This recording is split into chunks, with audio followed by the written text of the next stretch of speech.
ሂደቱን እስከ መጨረሻው ተከታተሉ። በነገራችን ላይ እነዚህን 3 የንብ ቀፎዎች በነፃ የትራንስፖርት ሸፍነው የላኩልኝ ለምፕላንት ይባላሉ። ለቤት ለቢሮና ለንግድ ቦታዎች የሚሆኑ የተለያዩ አበቦችና ፍራፍሬዎች እንዲሁም የተለያዩ ዝርያ ያላቸውን ጥንቸሎች ያቀርባሉ። ላደረጉልኝ ድጋፍ እጅግ በጣም አመሰግናለሁ። ያያችሁት ንብ ከጉቶ ውስጥ ወጥቶ እንዳለ ዛፍ ላይ ወጣ። እኔም ልህ ስለያዘኝ ዛፍ ላይ ወጣው ላወርዶ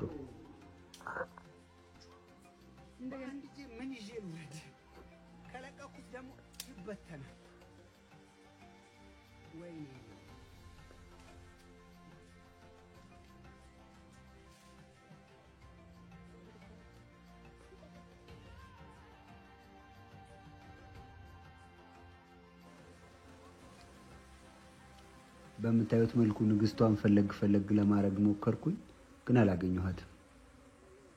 በአይኔ ብፈልግ አሁንም ንግስቷ የለችም።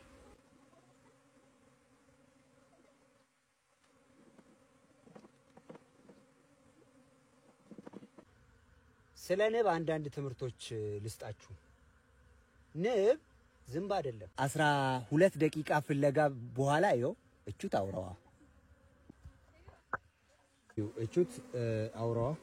አውራዋን አስገብቻታለሁ። እንግዲህ እንዳለ ንቡ መሬት ላይ የምታዩት ምን የምትሉት በሙሉ ተጠቅልሎ ይገባል። ተጨማሪ የንብ ቀፎች ስለሚያስፈልጉኝ የንብ ቀፎ በመግዛት ሰፖርት አድርጉኝ። ስልኬን ባዮ ላይ እና ስክሪን ላይ አስቀምጥላችኋለሁ። ወዳችኋለሁ። መልካም ጊዜ ጋይስ። የዶሮ ምግብ ጨርሰናልና ወደ ወፍጮ ቤት እየሄድን ነው። እስቲ የሰፈር ገበያውን ላሳያችሁ ጋይስ።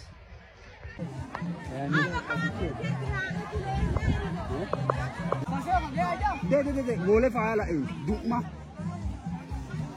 የ15 ብር ልንገዛ ነው ጋይስ።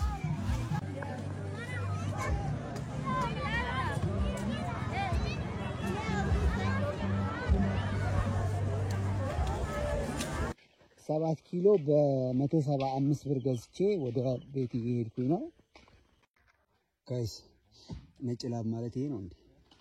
ነጭ ላብ አውጥቼ ምናምን የሚሉት ሬ ለሶስት ሆነን ነው ቲማቲም እርሻ እየሰራን ያለ ነው። በምታዩት መልኩ ሲሳይ ዳፕ የሚባለውን የማዳበሪያ አይነት እያደረገ ነው። አፈሩን አያስነካውም፣ ዙሪያውን ነው የሚያደርገው። እኔ ከኋላ ይሄንን ያደረገውን ዳፕ እንደዚህ አፈሩን እንደዚህ በማድረግ እያለበስኩት አልፋለሁ። ቀጥሎ ደግሞ አንድ ሊረዳን የመጣ ወንድማችን አለ። እሱ ደግሞ እኛ አፈር አልብሰን ዳፕ ማዳበሪያ አድርገን ያለፍነውን ቲማቲም ኬሚካል ጸረ ተባይ የሆነ ኬሚካል እየረጨው ነው።